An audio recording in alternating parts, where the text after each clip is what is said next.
I'd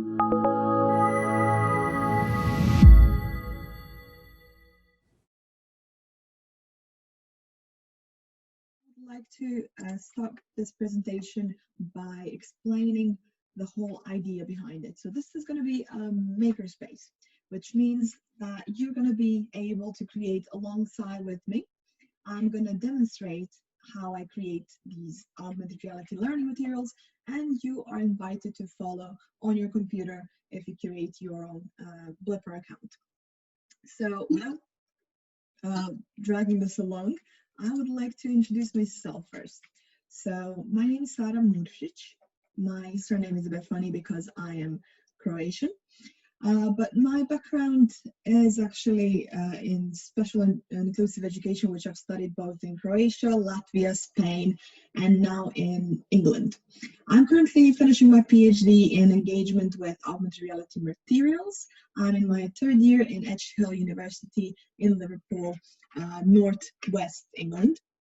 I'm really enjoying this work because I found my passion in this area, which connects technology that's constantly emerging, new, exciting, innovative technology, and the ways that we can creatively and meaningfully use it for education. So for both teaching and learning aspect of it. A little disclaimer for all of you who might be a little bit uncomfortable or scared of this whole idea of augmented reality. I personally don't have skill sets. I didn't use enough time or effort to learn how to program or code, which means that everything I'm going to show you today, everything I've created throughout my PhD, is done without coding. So this is going to be a simple tutorial on drag and drop interfaces who are relatively simple and friendly to use for all of you and all of us who might not have computer skills to a level to program something of our own. So since this is a recording and I cannot really interact with you anymore, I would like you to maybe comment under the video something about yourself, your sector, field, or interest. Feel free to add a Twitter handle. I'm going to revisit this page again to maybe continue some discussions, answer some questions later. I'm happy to maybe share my links in the end as well. So if you want to connect, collaborate on this, I'm really, really excited to do that. So idea of today's session is to introduce you to augmented reality, the whole concept of it, technology behind it, and the mechanism of how it works. I'm also going to describe, I'm going to show some ideas and examples, and I'm going to demonstrate how it works. So there are going to be two demo options. First one is going to be very simple. We're just going to make a simple one element AR experience. And later on, when I show some, I wouldn't say advanced, fun features, I will demonstrate that too. So we're going to be using Blipper today. So if you have a minute or two, please download that app on your phone. You can get it on Google Play or App Store. It's absolutely free to use and does not require any kind of account setup if you want to view these experiences. If you want to create alongside with me, you're going to have one step somewhere in the middle where you're going to create your account with your email to access the platform. So app business is free and without any need for accounts. That's really good for your students as well. It does not collect data on them. It's anonymous in that way. So a little intro about augmented reality. So how this process works. I'm going to start with the most simple example, and that would be filters. So if you've seen them on social media, on Snapchat, on Instagram, it's really famous and part of our everyday life. They are recognizing your face. So a device or a camera recognizes where your eyes are located, where your mouth is, and those elements that move as we speak. Then it overlays your eyes with glasses, as you can see, or adds a flower crown or colors the background. And the way it recognizes it is actually the mechanism of augmented reality. It's called image recognition, and it allows for a computer to recognize items in our environment. As you can see on this little animation, On the video, it's actually recognizing a rug, a sofa, a painting, things that we find in our environment, which might be different. So there are many different kinds of paintings, many different kinds of sofas, but we have this software developed enough to recognize all types of sofas as sofas. It will also recognize your hand as a hand, and it will recognize generic face, of course, but some celebrity faces could also be recognized and give you some information on social media or something like that. It also draws some ethical concerns there, but we can discuss that a little bit later when we talk about future of AI. So continuing on this idea of image recognition, what happens when you decide exactly which image you want a computer to recognize, and what would that start? What kind of experience, what kind of media would that trigger? On this example, you can see a similar process in action. You can see we have a photograph, which on the phone is recognized as a trigger, as a starter for this experience, for this video. It's a very simple experience. It's a very simple AR blip, which is created only with the video, one file on top of a trigger. That's something that we will create in 10 minutes time, and it will take us maybe a minute to create it. So I'm really happy to see you use this opportunity, use this workshop with your imagination and your ideas of what you would like to use this for. So it doesn't have to be a photo of two people on a skiing trip. It can also be a different photograph of your family, of your learning materials, of a concept that you're trying to explain. So use everything I demonstrate here to maybe overlay some materials that you have in mind. Of course, we can put this into use in a different way, and we can advance it a little bit. By advance, I mean just one step further when we still use images, but we overlay it with animations, videos, and 3D objects. Here we have a nice moving animated 3D object, which is proven to be quite engaging in exhibitions and museums.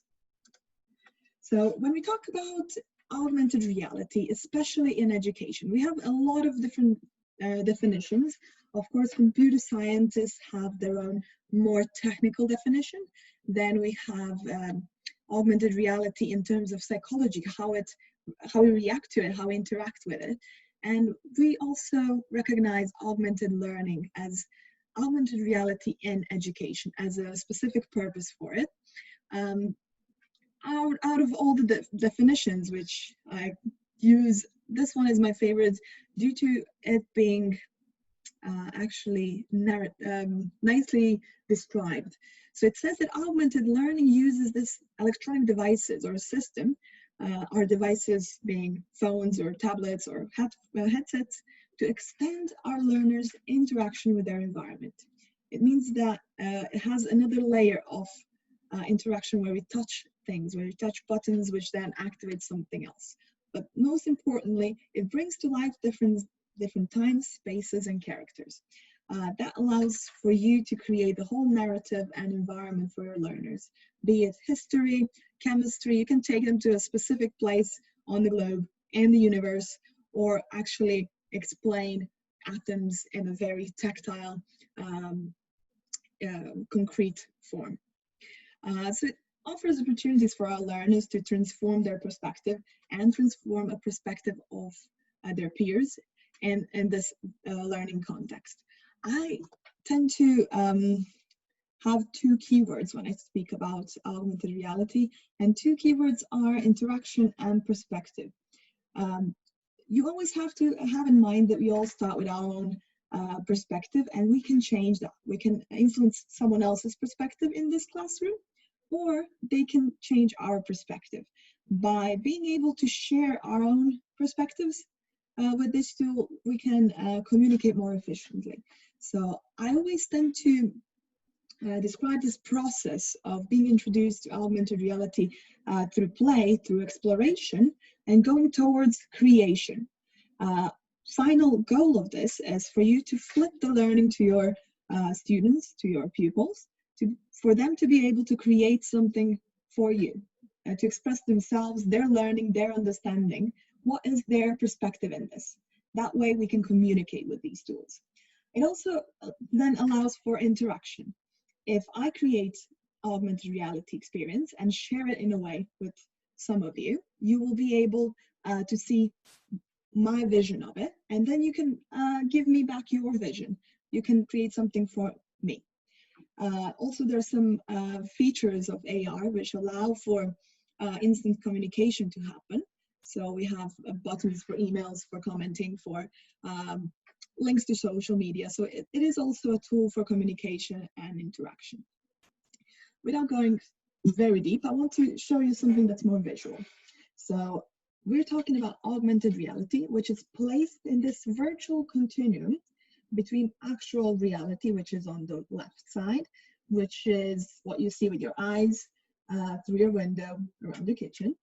And on the other side of the spectrum, on the right-hand side, you have virtual reality, which is composed of all digital environments and objects. Everything around you is digitally, artificially made.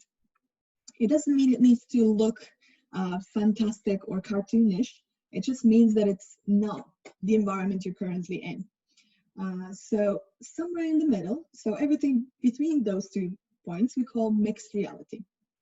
Now we have a lot of versions of how we separate those, but it's getting blurred at the moment because a lot of different tools are available to create these experiences, and they offer different functions. So we're constantly somewhere in this cloud between virtual and real. We're going to be talking about augmented reality today because it's the closest thing to actual reality. We just add a few digital elements.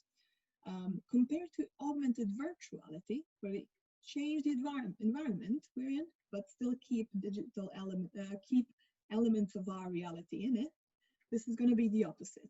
We're going to keep our own environment. We're going to see everything we usually see, our room, our classroom, our wherever we are currently in, and add a few elements that are artificially made. What we get from that environment in education is focus, an instant focus to what we want to put there for our students.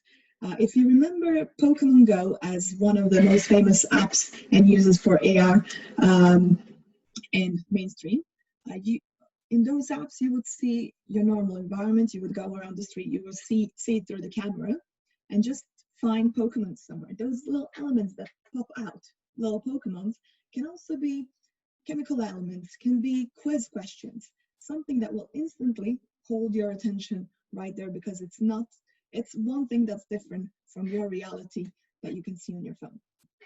It's really useful for students who maybe struggle with attention difficulties or have trouble concentrating on something that is monotone. Like, for example, a book has no pictures in it. If we add some digital elements in between, which may interact with the person, show some visuals, it might keep their attention for longer and their interest as well. Of course, to read more about this, you can find books and research on this topic. We have great increase in research in augmented and virtual reality and the whole immersive world and immersive storytelling. If you're interested in a specific type or specific use of this, I'm happy to share my literature review or things that I've found so far. So if you have a specific thing that you're interested in, I'm happy to answer your questions or direct you to some source. Another image which is very similar to this, but actually highlights differences in devices that we use, actually shows us the same virtuality continuum, starting from our reality on the left, which features our window and the fabulous view that we have from our window, looking through our eyes. Only device we need for actual reality, real reality, is our eyes. And then ranging from there to virtual reality, for which we would need headset. because you need to have the whole environment around you as you move. And of course, everything in the middle. Everything in the middle we can see through phones, tablets, mirrors, or headsets. You can see them below. And for education, I tend to go for phones or tablets. A lot of schools in England have iPads and tablet devices. Phones, teachers are not really keen on due to them being able to serve as communication tools and maybe distracting with some social media apps. But from my research, I've learned that pupils from age of 9 to 15 did not go on any other app while we were doing augmented reality, which really tells me a lot about their engagement. You have a lot of options, of course, depending on what level of resources you have available. If your school or an institution has headsets, it is really useful to have headsets instead of devices because your hands are free. If you use a phone, you have one hand free to manipulate some object or a trigger that's in front of it. If you have a tablet, it gets a little bit difficult to hold something with two hands and manipulate an object below it. If you want to be completely hands-free and not have anything on your head, you can use mirrors. We have AR mirrors, which are slowly finding their way to retail industry. Some retail shops who sell clothes and similar things are now trying to integrate those windows near fitting rooms. It would, in theory, save you a lot of time you would usually spend on waiting in the queue, changing clothes, trying to fit something, finding the right color, finding the right size. This technology would, again, recognize where your features are and then overlay those features as programmed by the software. Of course, women are not as happy with how it's working at the moment, but with more and more women in STEM and immersive field, I'm sure we're gonna develop it right, and it's gonna save us all a lot of time. Right, so main question of today's session is how we do this, how we make it work for ourselves. You have a lot of options and you have a lot of platforms that allow you to create augmented reality at the moment. They all differ in price, features, and reliability, and also in skills needed to use them. If you have no programming skills, that is not an issue. But if you do, you might have more options, more, a greater freedom of what you want to achieve with this. In that case, I would recommend you use Vuforia and Unity. Those tools are more robust. They do allow for a lot of extra options. But if you don't program, that is not an issue at all. All the other platforms allow for a very simple drag and drop friendly interface to create these experiences. I personally like to use Blipper, which is on the left-hand side, due to reliability. Price is always a question, so my tools and things that I share with teachers and the community is mainly free. I try to focus on things that are free for education and for our teachers to use. Also don't require a lot of programming so that I can reach more educators at the same time. Blipper, Zapper, and Onyx, Wikitude as well, Lyre, Easy AR, they all offer educational packages, which means that if you're using it for educational purpose, if you're a teacher creating materials, you can get that for free. You can use it for free. There are, of course, commercial packages, because all of these tools have started as a marketing tool, which means that they will have packages if you want to promote something, if you want to use it for commercial purpose, then it does have a price. But for educational purpose, it is free to use. You need to be very careful about reliability of those apps. We know that all of these companies start as startups. So if after a while it's not a sustainable business, if they don't have profit from their company, they might disappear from the market. which has happened to the one on the right, HP Reveal, formerly known as Aurasma. It was loved and used by teachers. It was relatively simple, no programming needed, completely free to use, available on all devices. However, it wasn't very profitable, so it disappeared from the market together with everything everyone created, which is not very good for you if you want to spend some time creating AR experiences. I've been working with this Blipper tool for over 5 years now, so it is reliable in that way. I did create a lot of materials, so there is no limit in terms of features. You can still use the full package, and you can have unlimited number of these experiences. So regardless of how many students you have, how many classes you want to do this for, you are able to do it with Blipper. If you have some questions about Zappar or Onyx or Wikitude, I'm happy to answer questions about them too. But for today, we're going to be using Blipper. It's relatively simple and quite straightforward. What I like about these tools is that they're suitable for all age groups and subject areas. When I say that, I actually mean that you, as an educator, you're able to create this material with whichever trigger, and you choose an overlay. So it can be used for chemistry, it can be used for history, it can be used for all three at the same time, because it all relies on your idea of what do you want to connect. So to demonstrate that it can be used in so many different fields and levels as well, I have made a little selection of animations of how it's used around the world. So for sport, which has seen a lot of problems lately due to COVID crisis, we've seen a great increase in use of virtual reality and augmented reality apps and software to follow and interact with sport events. You can also be trained with these apps as a tutorial option, and you can also use them for promotion of sport in a way.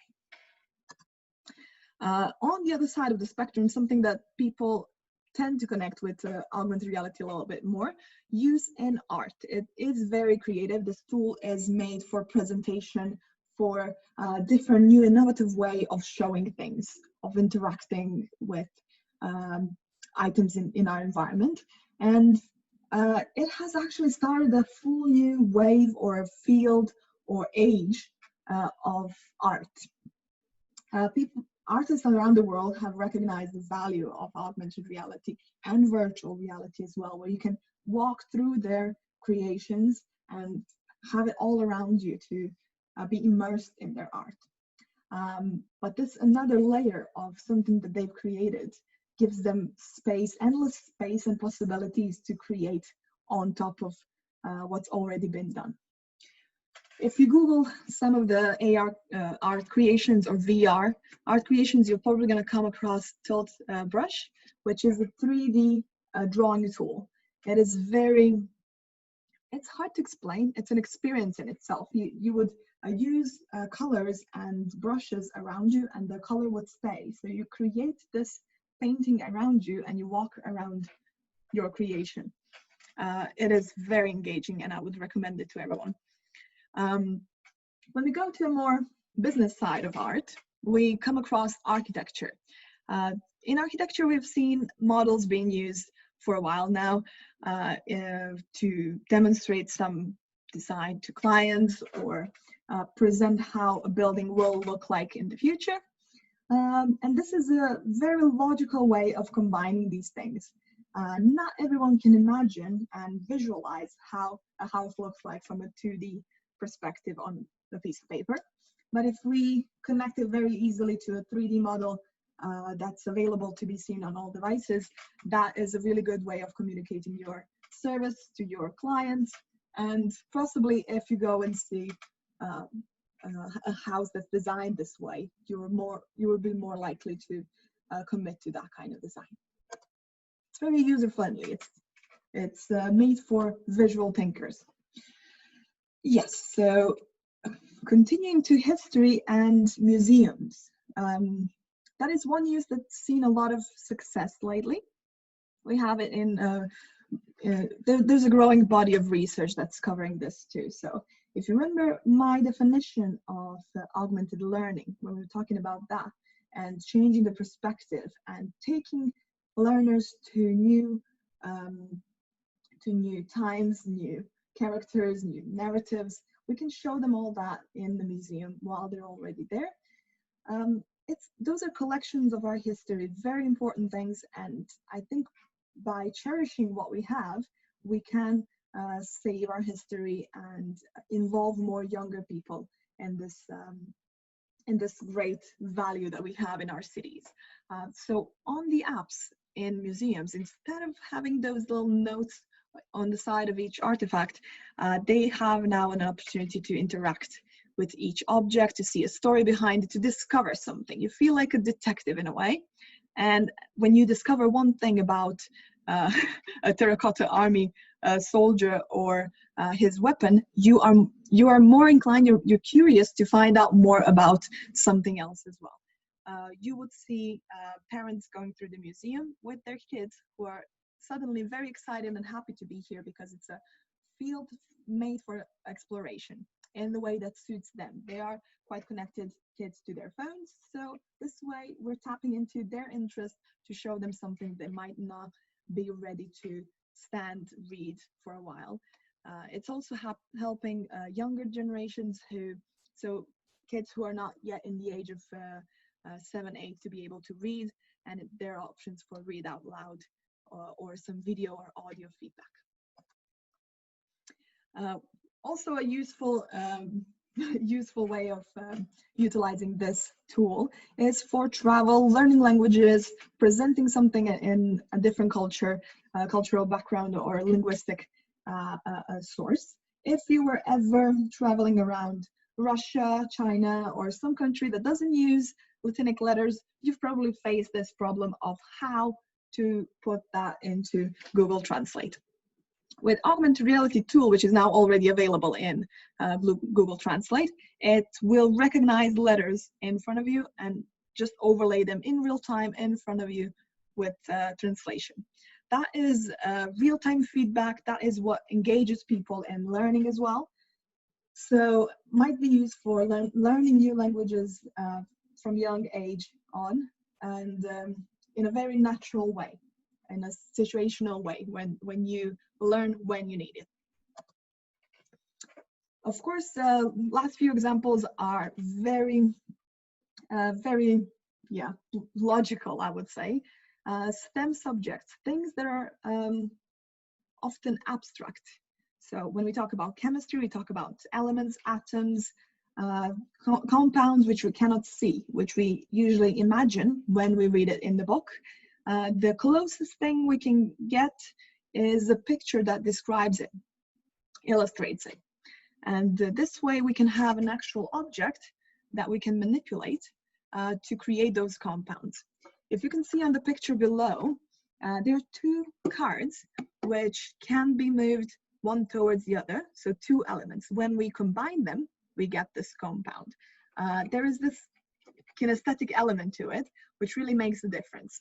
If you look at it on my camera now, I'm showing you paper pyramids, which are really easy to make. It's a paper template with a few images around, and each image is a trigger, which means that it can be scanned and show some content. If we connect them in some way, we can get a different picture, which when we scan gives us a different content, and we can learn in that way. We can also use puzzle pieces. When connected right, they give us an image. So it's really good to use this tool for demonstration of things which are usually abstract. That's one of the benefits that we use the most. Starting from really, really tiny things that we can't see to something so big that we cannot show it in front of us. So a globe, universe, or some natural processes and how our mountains formed. All of these things can be not just shown with AR, but also experienced in a way. You can interact with the planet, you can turn it around, you can see it from all sides, go around it to see some details on the other side, or this very specific AR sandbox, which is, by the way, available if you want to download the software for projector.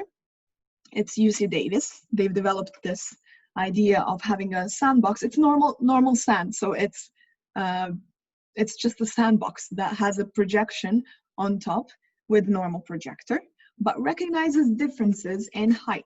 So as you modify it in real time, it changes colors and demonstrates for you processes of formation of mountains and seas and lakes and rivers, and you can create water as well. It's a very straightforward way for people to learn about processes of physical processes of Earth's core. It's used for older students too, to maybe demonstrate some catastrophes, to place little monopoly houses on where they would probably feel safe on this whole map, and then demonstrating catastrophes and trying to survive in this scenario. There's a lot of things you can do with AR as long as you have an idea, you have a problem you're solving, so it needs to be meaningful. That's the whole idea that I want to emphasize today. Of course, very, very popular. Medicine and learning of structures. Whatever has a structure that you need to learn, some labels that you need to learn different bones, different parts of nervous system, or something that would be good to visualize. AR is really good for this. So we have multiple applications already created for human body, for learning anatomy, learning different systems of the body for levels from primary school to medical school in higher education as well. So those are all examples. Now when we talk about actual AR and how we create it, it's got a very simple formula. Trigger or marker is a physical part of this experience. It's something in the environment that starts this process. It can be a front cover of a book. It can be a logo, a card, a t-shirt design, tattoo on your arm. It really doesn't matter as long as you can either take a photograph of that or it's something that your phone can recognize in the environment. And then on the other side, we have this digital butterfly, which can move. It's a digital overlay, which we add on top of the trigger. So we have a physical part, a trigger, and a digital part, overlay, which together give us an AR experience. We can see it through a device, so there is always a device in the middle and access through some code or automatically. I'm going to demonstrate that now shortly, but I first want to tell you a few bits about triggers and overlays, and then I'm going to demonstrate in Blipper how it works. So starting with triggers, you can use different things, not only images, but it all works on the same image recognition system. So in my work, I tend to challenge this side of the equation. What can be a trigger? It can be an image. As seen in the picture, there is a $1 bill, which starts a 3D experience of seeing the White House. Then you can also, instead of an image, use a QR code. But if you can use an image, I would always suggest an image, because even though QR codes are very good for your phones to recognize, it's a high contrast image, I think images, actual pictures, would engage the learner more. You can indicate what's in it, what's behind it, with a picture. Or you can use 3D objects. 3D objects have become a real deal breaker for marketing, because if you have a sneaker that you're trying to sell, or a Coca-Cola can, or some product that you're selling, if your users can also interact with it in a way, get some extra content with it. So if you buy this soda in a can and you scan it and you get a game, you get some extra filters, you get some extra content, added value, that is something that sells. So we are seeing increase in using 3D objects as triggers. So your phone is trying to recognize a 3D object around you from any angle. And of course, something that is still kind of in development, not the best, but works, locations. If you don't have a specific object that you can link to this, if you're trying to make an experience for a town square and you don't know how town square is going to look like, what is going to be there, if all the objects are not fixed, you might be better off using a location. Problems with location is that it's linked to maps, which don't yet recognize levels. So if you have an institution that has several floors and on the third floor you have a laboratory where you want to put some AR, and you're going to have a difficulty of height. The same AR experience might be shown in all the floors. So that's still open for a little bit of development, but so far we're getting there. From my mistakes, I've learned a lot. I've created a lot of AR experiences so far. And first thing that I've learned is that I need to always mark the trigger. You need to indicate for all the viewers, what do they need to scan? Because if there is no indication that something can be scanned, they either won't scan at all, or are going to start scanning everything in their environment and get frustrated with not finding the right thing. I have developed a system with my students where orange borders on images mean that there is something that can be scanned. Due to using Blipper app, which is orange, I try to color code this and just indicate orange borders for everyone to know that there is a material behind it. This is something that should be scanned. Another practical tip would be to be careful when you're laminating. So if you have a trigger image that is maybe your business card, if you have some sort of glossy finish on it, it could cause glare from light, and that could interfere with image recognition.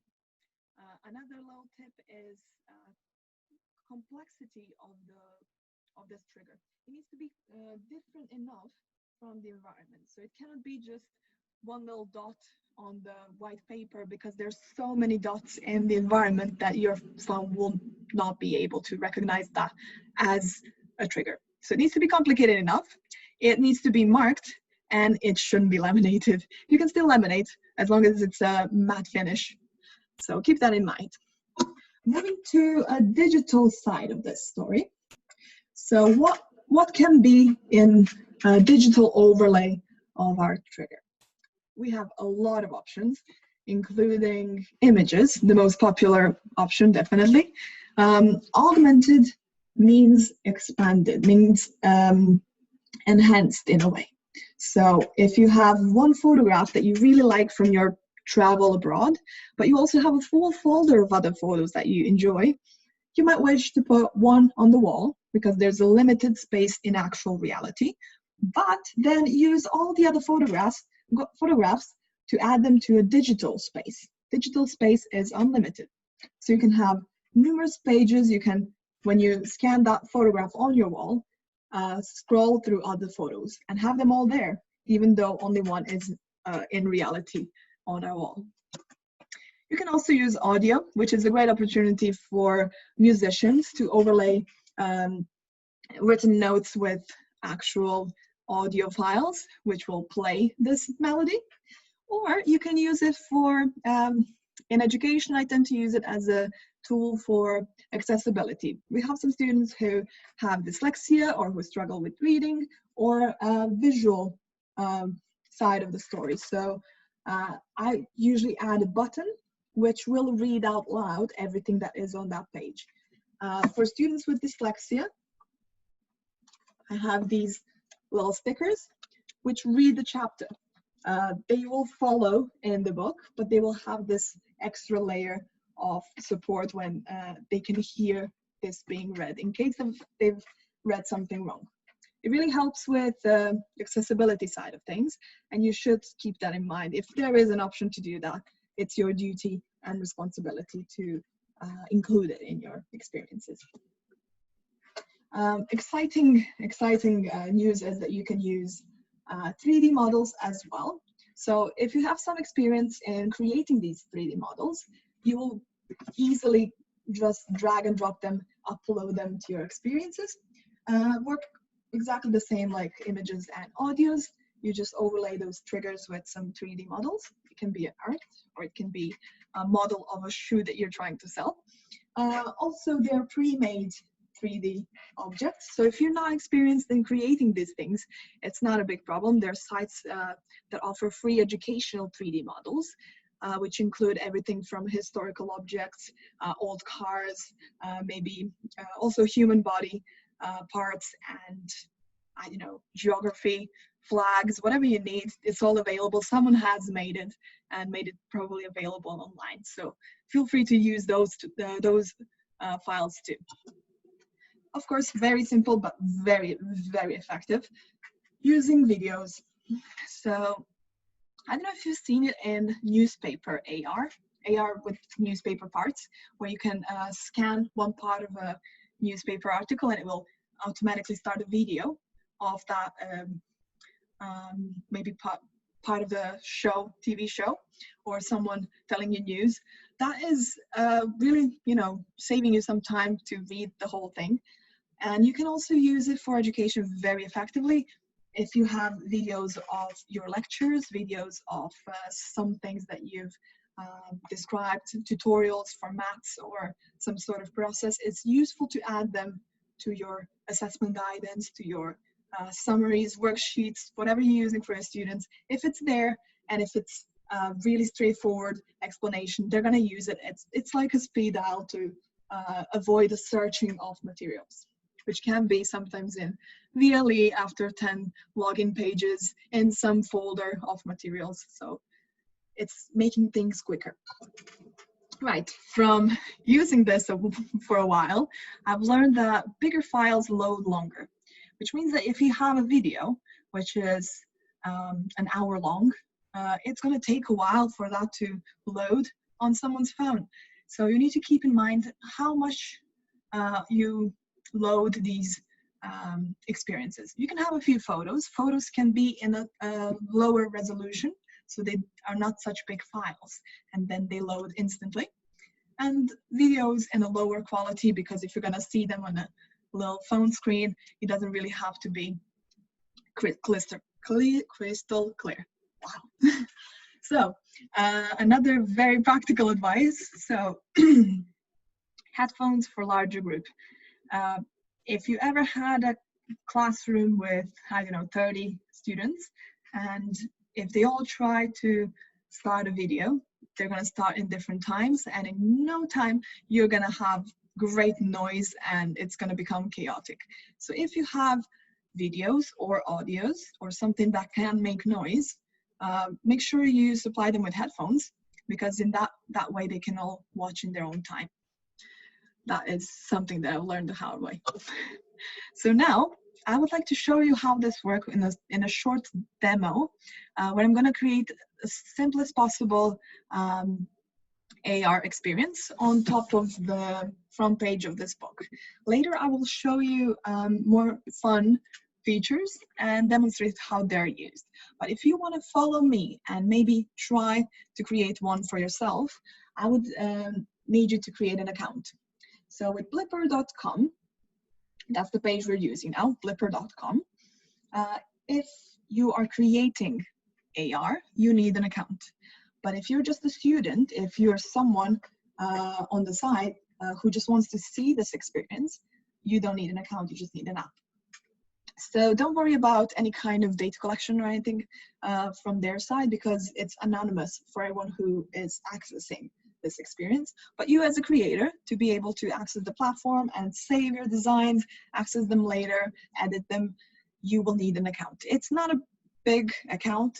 It takes 3 minutes to create. It just asks for your first name, surname, email, password, and you also click that you're going to use it for education or personal use.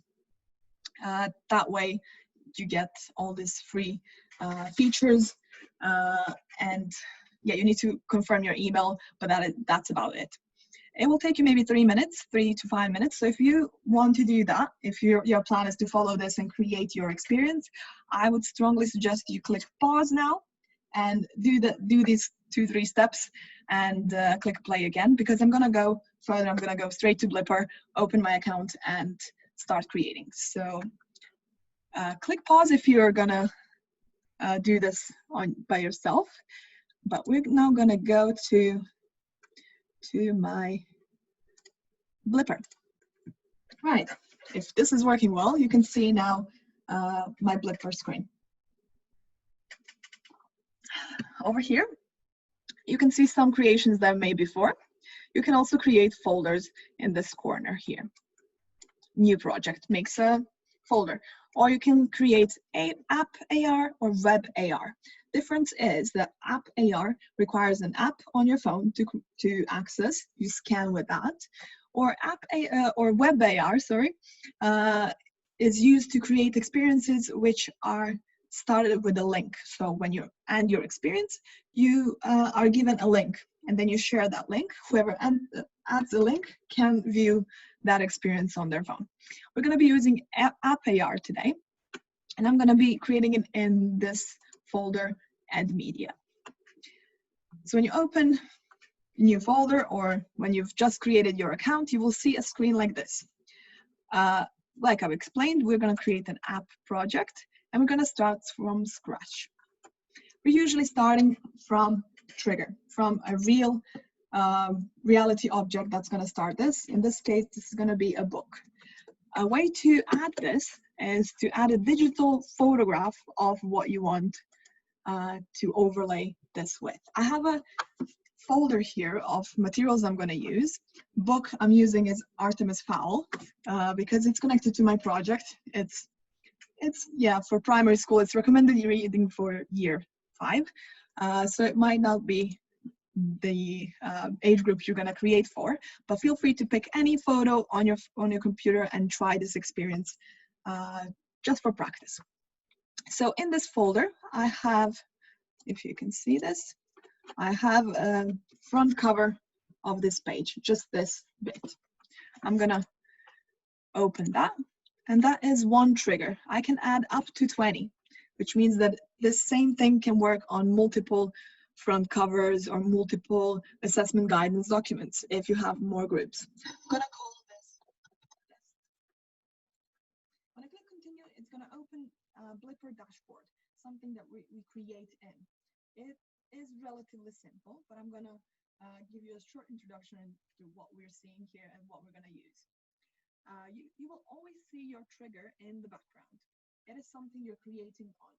So whatever we digitally place on this net, it's going to be shown on top of this book when we scan it. We're also working in 3D space because something can be right on the surface or closer to us as we watch it, right? So all you need to know about Blipper Builder is that you have left-hand side, where are all the things that you import, all the things that you add on top of this. And on the right-hand side, you have edit options, modifications in color and text. You can modify it in so many ways that you can really create exactly what you had in mind.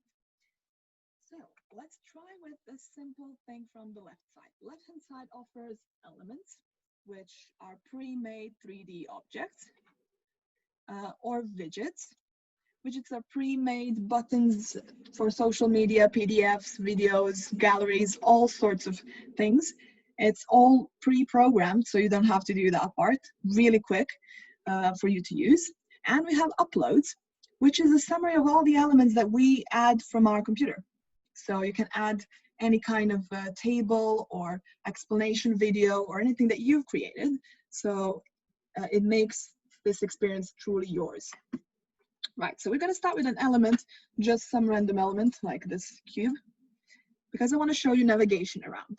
If you see this little part with few buttons, that's a navigation pad. That's something you're going to be using all the time. Okay, so we can start by moving it a little bit. That's the lowest button. So we use these handles to move around. We can move in different directions. And we can also scale this. That's the second button. Second button changes these handles into something that we can move around and scale. So again, it's very friendly. It's very intuitive. You just drag those things that you want to change. There's also a rotation button, which allows us to rotate in 3D in all directions in this experience, this element. You can see that it's now going through the net. When something goes behind this net, it means that it won't be shown because it's behind our trigger. But you are able to check that with this little cube over here, which you drag and drop. So it's in the middle. It's got all sides. See? Or you can drag and drop it to place it in however you want. If you get lost, if you end up in a very weird position, you don't know how to go back, there is a home button. When you click that, you go to the first position, original position that someone sees when they scan this. Right, now that we've rotated all around, I'm going to show you all the options that we have on the right-hand side.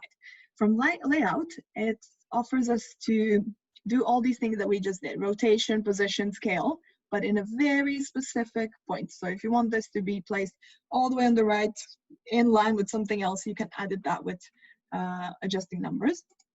Or you can, down below, color it differently. See, it can be green, and it can be transparent if we want it to be transparent.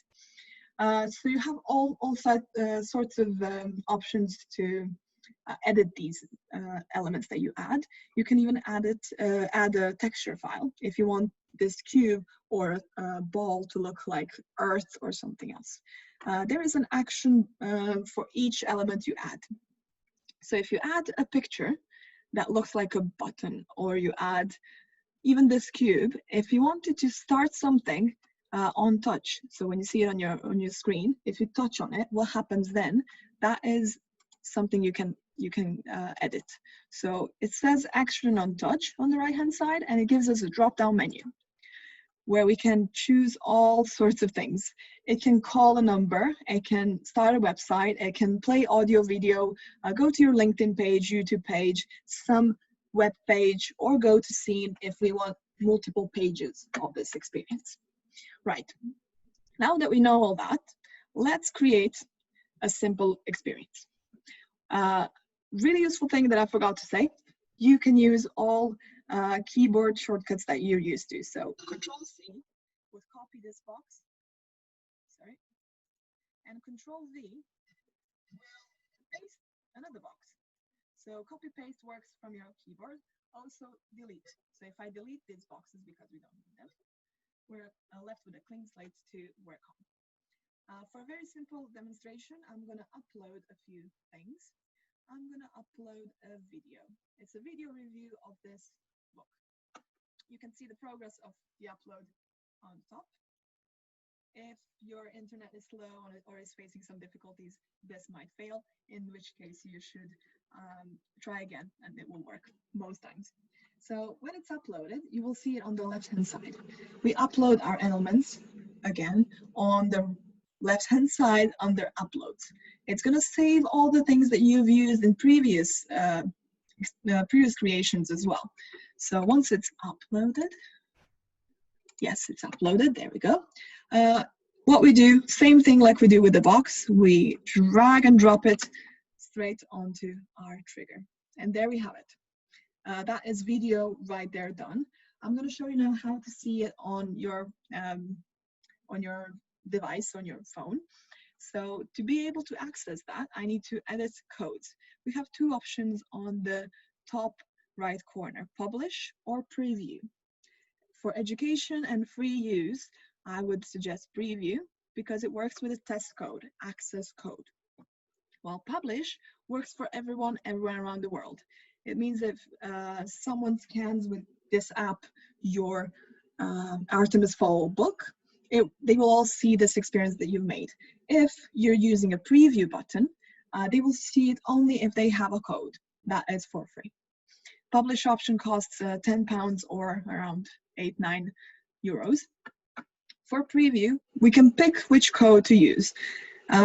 Like in Zoom meetings, it's going to offer this kind of number, or we can edit that too with our keyboard options, say test, or yeah, test. Oh my God, my spelling today is great. Test, or I can add more codes if I want to. I can add as many codes as I want. It can also work with code and media, or I don't know, Amsterdam. There we go. We have 3 codes and each will work for this experience. You can have 1, it's fine. So when you're done with that, you review the whole thing you've done. It will show you which trigger it works on. If you have multiple ones, if these little arrows are going to work for you to go through all the triggers. On the left-hand side, you have all the test codes that you're using, and we're going to publish this to test. When you publish the test, it works on all devices. So don't worry if it sounds like it's not working. All people who have this image or this book and the code to use will be able to access this experience. Right. So now I would like to share something different. I would like to share my phone screen. Let's see if it works. Yeah, so that's my phone screen. And you can see here I have an app called Blipper.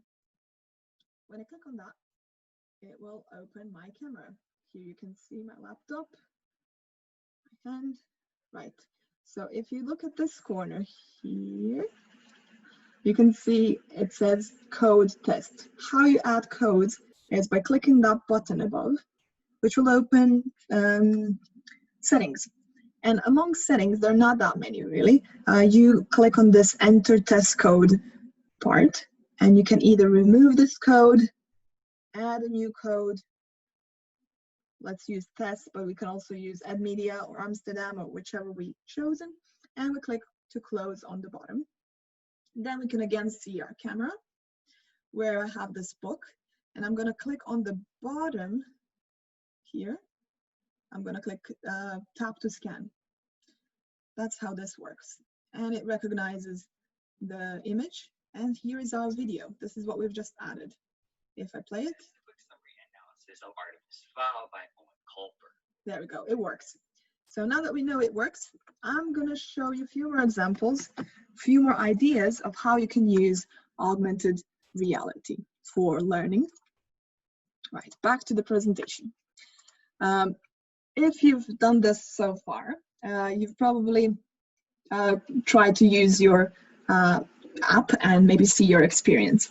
If you're using this for education, I would like to highlight that things you must have for this to work is good internet, good lighting, and reliable app. Reliable app in my case is Blipper, but you can use whichever other app suits your purpose.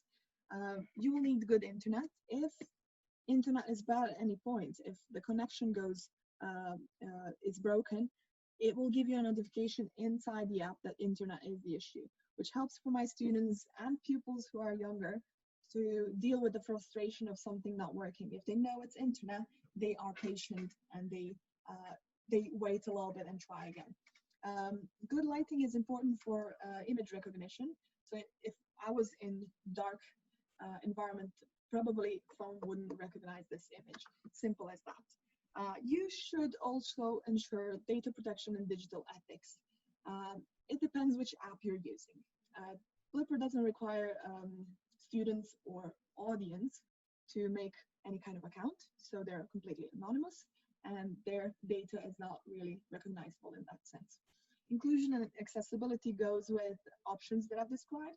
If there is an option to add read out loud or add options in other languages, that would be really good to utilize, because if you have that opportunity, you have also responsibility towards everyone who is using this to make it as accessible for everyone as you can. Then, of course, playful part is mix and match, where you can use multiple features which are available over there. You can add at the same time videos and images and galleries and links and PDFs. I'm going to show you all that in the next slide and also demonstrate how it's used in Blipper. And you can use different codes for the same trigger.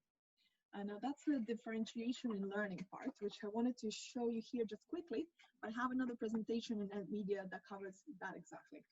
It means that if you have one trigger image like this, and you have two devices, one using code left and one using code right, it can show different things to different students. So if you have a student who speaks Italian and you have a student who speaks English, They can scan the same book, and for one student, for Italian student, it will show questions in Italian, and for English student, it can show questions in English. You can easily utilize this option just by changing the code, and I think by having those options, it really is your duty to offer that kind of differentiated learning. We're finally in that stage where we have those options, and I think it's time to take care of our students in that way. So now let's talk about creativity, about your ideas. I'm going to try to show you as many examples as I can, just to tickle your creativity, your imagination with your problems and your tools and your practice, things that you can improve at the moment with this tool. You can create AR worksheets, posters, libraries, and also you can use it for personal fun, I would say. So this is that photograph from traveling abroad that I've told you about. So this is what's usually on my wall, and when I scan it, it gives me an itinerary of a Scotland trip that I've took last year. And when I click on the button, there is a gallery of images, of other images that I didn't put on the wall, but I really like. There is also an option for a video. So I've added a video of this, of our trip to Scotland. It's got audio as well. Anyway, other options include the way, so the whole idea is to see things in everyday life and apply them in education. With AR being mainstream, we've seen it in art and in street art, especially where walls are augmented with extra content. We've used the same idea in education in primary schools, where young students in their first year are introducing themselves to their peers by using video introductions which are overlaid on their drawings. In that way, other students, other peers are encouraged to scan other images as well, and that gives them something to talk about, and they see each other in a very nice and creative way. They're also learning digital skills from early age, which might interest them in future careers in STEM. We've used the same thing in higher education and for conferences as well. So same system works across different levels. On the right-hand side, you can see my research poster on flow state theory. And I've used AR here to overlay different parts of this poster. Of course, at that point, I didn't learn yet that I need to mark my AR-enabled content. So it was a little bit confusing for people to find what is scannable. But if you were to scan this part of the poster with the main theorists who inspired me, you would be able to download PDFs of their work, some links to their web pages and extra content.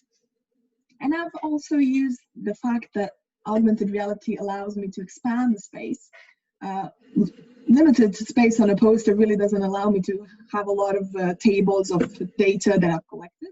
So I've overlaid that on these bubbles with percentages. If you scan one of the bubbles with percentages, you would get a table and the process of how I got that number. Conclusions and quotes from students also can be scannable to give more information depending on what a person looking wants to see, what is interested in it. So it gives you a little bit of extra space on your poster. It's really useful. Moving on to something more academically based. Newspapers that we've seen, sometimes including AR, with videos overlaid to some articles. I've used that system to create summary for assessment guidance. So here we have a module, TLD 1002, which finishes with an essay, the first essay that students need to do in a year. And since they're not on the same level yet about with their academic writing or structuring or referencing, we had to cover all of those things, and assessment guidance ended up being over 10 pages long. So I've created one-page summary, which actually summarizes all the important things of what you need to create for this assessment. And then each part, which is orange, like I've said, that system of having an orange color-coded indication that something is scannable. So each part here, each bubble that indicates something is actually opening another set of content. So you can see on other photos that there is a referencing guide in PDF. There are most common mistakes in critical reading. There's some inspirational videos from TED-Ed, and there's of course assessment criteria, examples, art tutorial videos, all of that overlaid on one paper. So if you go from one section to another, if you go from introduction to analysis of policy and laws, they would get a video of their tutor explaining how to do this section of the assignment. It's really useful, and students love it because it's, yeah, they call it speed dial, because it actually helps them do this quicker, because all of these materials are actually available on our VLE, on our virtual learning environment, but you need to go through several signing pages and find it among folders while you're already in the process of writing. So to actually support their flow in writing, we're trying to make this accessible really quickly. Another idea that we come up with is actually came from AR business cards. The main idea behind a business card is actually communication, interaction that you are trying to have with other people. That interaction side of AR is really useful and can be made into a practical tool for education. For older students, we've made an interactive timetable, so they have a set of all the sessions that they attend, and when they scan each part of this, each session of their timetable, it gives them a reading needed for that session, PowerPoint that's going to be used. Then if there is some urgent news like room change, it can be added that same morning or instantaneously. As you've seen in the example, as soon as we created something, it's available, and we can scan it right away. It's available on all devices. That way we can communicate things like this quicker to our students who might not open their emails as often. Also, there is a great button function that says email tutor, which instead of if you're a student, you would have to go through VLE, find this course, find this module, find this tutor, click on email, enter your email, enter their email, write the body of an email. We've actually jumped across all of these things just by adding an email tutor button, which is pre-programmed. You just drag and drop it, and it creates a draft email on your address, which they just edit and say, I'm going to be late due to this and that, or I cannot attend the session due to this and that. That has improved our communication with students and overall attendance as well, their experience of studying, and the ease of access to their tutors, to the communication with us. Of course, triggers being not only 2D, my passion in challenging the trigger side of things.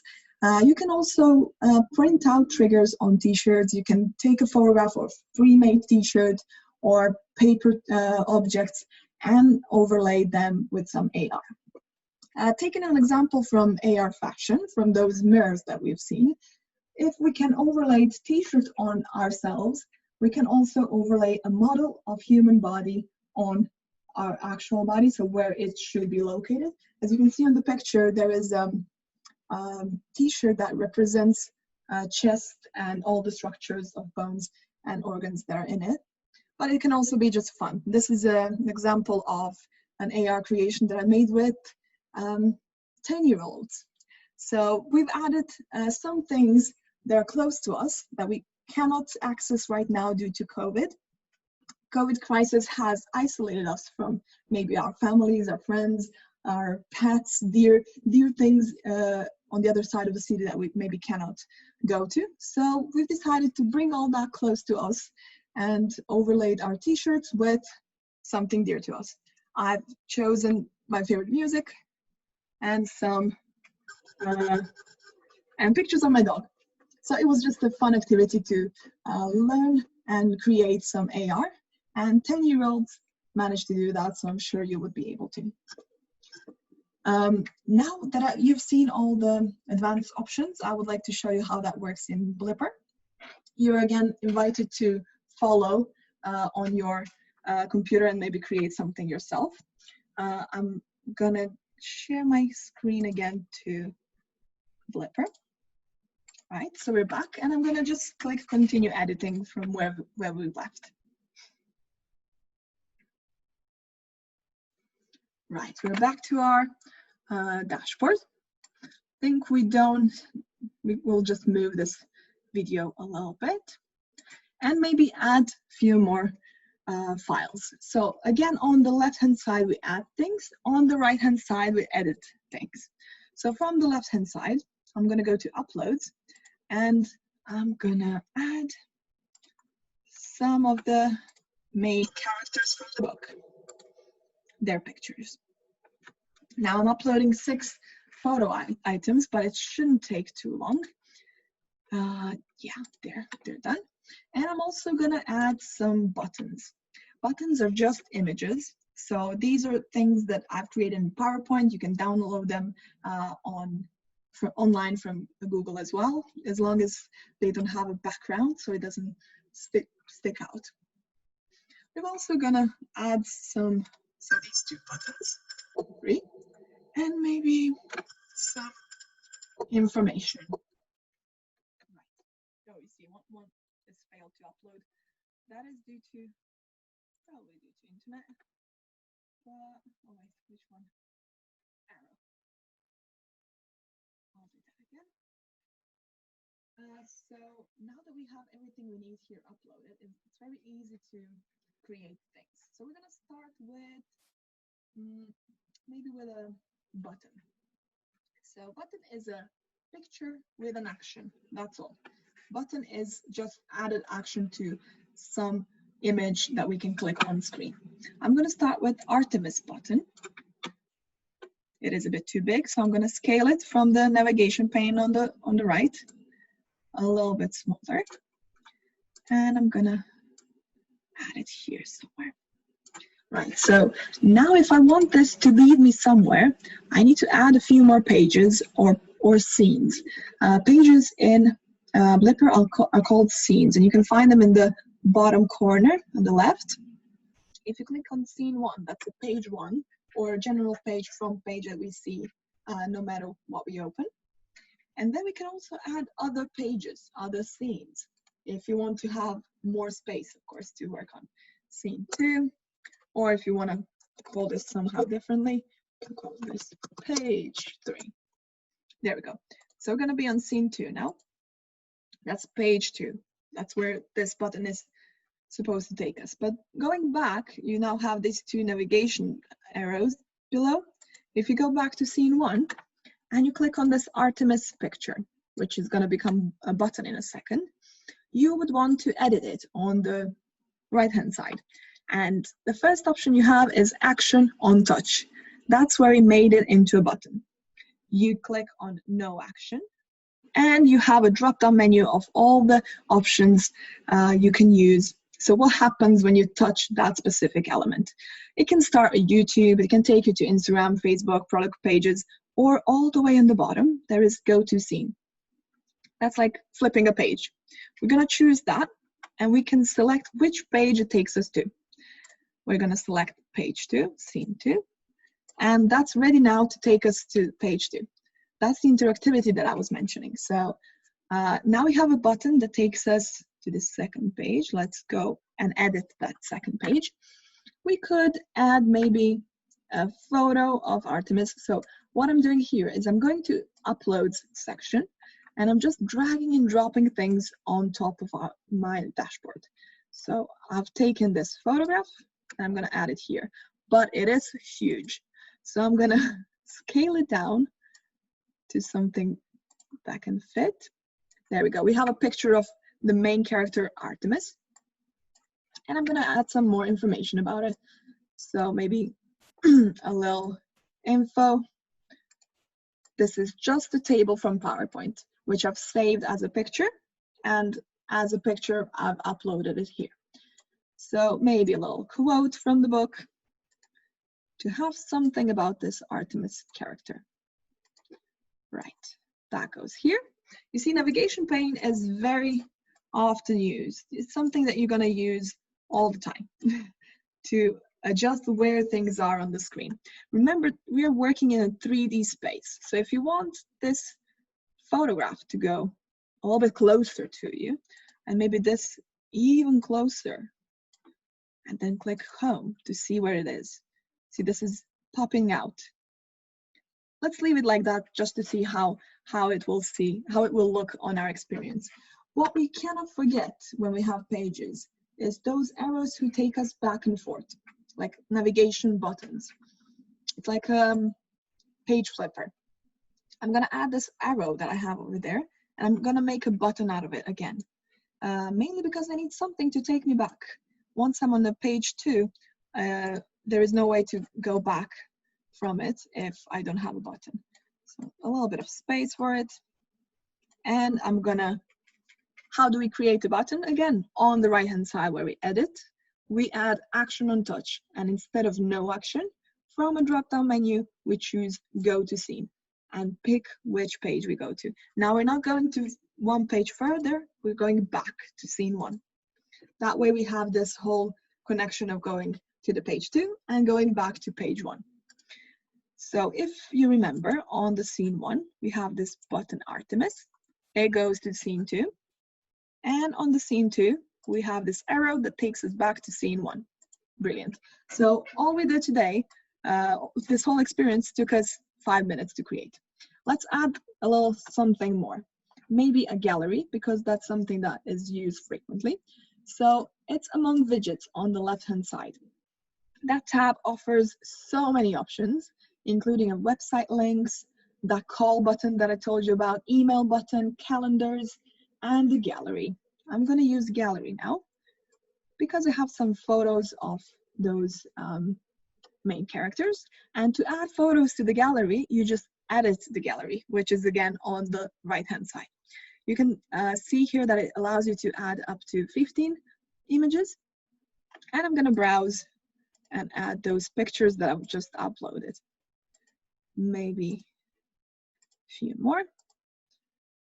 And yeah, let's add 6 so that we can navigate a little bit among them. You can also modify the sequence. So if I want this character to go after and that one, you can edit the sequence of photos as you click around. So now we have a gallery, we have a button, we have a video, we have another scene, another page. I think it would be a good thing to add maybe one more thing and then try it out. In terms of using this for education, you will probably use PDFs a lot. So documents that you want to share, be it a presentation PDF or some sort of worksheet. I'm going to show you how that is made. So using a PDF button that's on the side here, I again drag and drop it here. It creates a button automatically. This one says view PDF, which is not really something that's engaging in my opinion. So I'm gonna, on the left-hand side, change that label from view PDF to worksheet.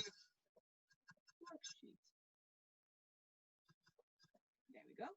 And I'm gonna change color into yellow. Nah, it's not really nice. You can also change it into a specific shade if you have maybe your university institutional colors or something that you tend to use as a branding. Right, so what we still haven't done is added PDF to this button. So all the way in the top, action on touch again, but now it's asking for a file because this is a PDF button and it's asking for a PDF file.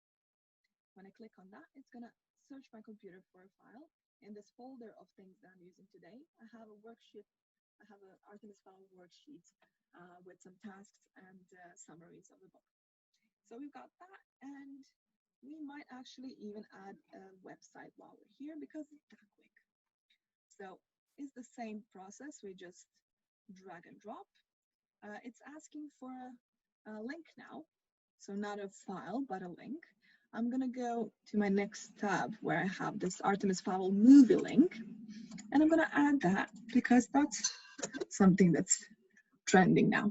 So we have a link over there, and that is done. I can also change label to movie and maybe make it blue. Brilliant. So those two buttons, I'm gonna make this one a little bit smaller. Right, that's ready. This can go maybe a bit further. Yeah, I'm always arranging things. That's my destiny, I guess. There we go. We've got buttons, we've got websites, we've got links, PDFs, like different pages. I think it's time for us to check what we've made and see how it looks like on the phone. For that to work, I need to click on preview again to save it as a test again. So I'm going to use the same codes, everything the same. Amsterdam, add media and test. You can see it's not case sensitive, so it doesn't matter what word you use, what code you use. Letters are always small. Okay, publish to test. Let's try this now. You see, it's very quick to do this when you know where the options are and where everything is located. I'm going to share again my phone screen. Okay.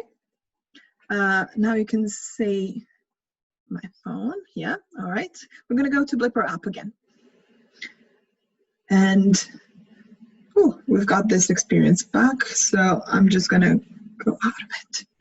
Right, it's clear. We have code test over there, so it's ready. I'm going to press tap to scan. And it's taken a little bit longer now to load due to that many files, but we've got everything that we've put in. So let's try to move these picture gallery a little bit. When I'm tapping on the side, it's changing photos. That's good, that works. Video. This is a quick summary and analysis of our— Good, it's working. Worksheet opens, something is happening with your screen there, but it's opening a PDF worksheet. And then we have a movie link. Let's see what happens with the movie link. Oh, sorry. Yeah, it's opening Disney site. All right, and now let's try the button. Button is this Artemis picture. When I click on that, we're on page 2. Page 2 gives us, you can see it's in 3D, exactly how we made it. And we can go back on the button with an arrow. There we go, everything works. Good side of this is that even if you move, if I move from this experience, it's still gonna stay on my phone. That is really useful for students who might have some physical difficulties and might not be able to hold still above the trigger. It's still going to recognize it and it's going to stabilize it as much as it can on the phone. So it's easing the use in that way. Right. So as we've seen that, I hope your experiences are working too. I would like to show you something else now. So not all experiences need to be started with an app. If you try this web AR, you'll be able to create something like this. This is sphere map that is like a photo ball, which puts a viewer in the middle and means that you can turn around and see all these photos that are placed around. That way I've created a 360 degrees art exhibition.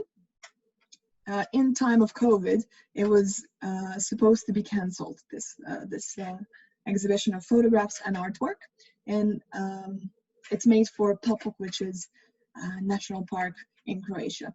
I've tried to help them by transferring all of their photos and everything in digital form like this. We have 2 links that we've shared with people in social media, in newspaper, and over 300 people have clicked on it and view this exhibition. So it saves people time and space to go and visit it, and they can do it from the safety of their home. We've made it with the exhibition in very challenging times, and it was all made through Blipper. That experience actually requires a lot of positioning, so it was still drag and drop, very simple, no programming. but I needed to place those pictures all around in the circle in a perfect order and scale that it would be visible from all corners. If you're interested, you can click on both of these links or put them in your browser and check out this experience. I've heard that maybe it doesn't work in Firefox or something like that. It works best in your phone browsers, but if you want to use it on a computer over Chrome, it should work. Right, if you have any kind of feedback on that, I would be very happy to see that too. Or if you have your experiences that you've created that you want to share with me, I would be happy to see them too. You can, yeah, since this is not, this is just a recording, so we cannot ask questions here, but if you have questions, I'm happy to have them on my email. You can ask something on the LinkedIn profile or on Twitter. I'm really active on Twitter, so if you have questions or comments, I'm happy to see them over there. There is also on the bottom augmentedtoys.org, which is my site where I've put all the tutorials and everything that I do with augmented reality for teachers and educators to see and use, available to everyone. In media conference this year, I have two more papers that I'm presenting. So one is a virtual paper, which can be seen as a video, which is describing these materials that I'm creating. So individual and collaborative creations. So from paper pyramids and little puzzle pieces to those fidgeting toys, right? Fidgeting toy, which I've made interactive. You've got all of them described in that virtual paper, and there is also a research paper which explores barriers to engagement with these materials. So in my research, I've done some interviews and questionnaires with pupils and teachers and summarized, for start, only things that they've seen as barriers in order to share that as soon as possible to maybe help someone create their AR as successful as possible. So this is all for me at the moment. And if you have some questions, I would be happy to interact with you in some social media platform, whichever you prefer. I would, yeah, really enjoy interacting with you, maybe collaborating on some project in the future. Last year when I was in Ed Media, I have made some great networks in with colleagues in South Africa, which has resulted in projects being developed later. I visited them over there for a week to teach them how to use augmented reality. They're here with us this year presenting their work, so I'm really proud of things that we can create and do online in this time. So feel free to join the fun, and I will see you in other presentations too. Thank you very much.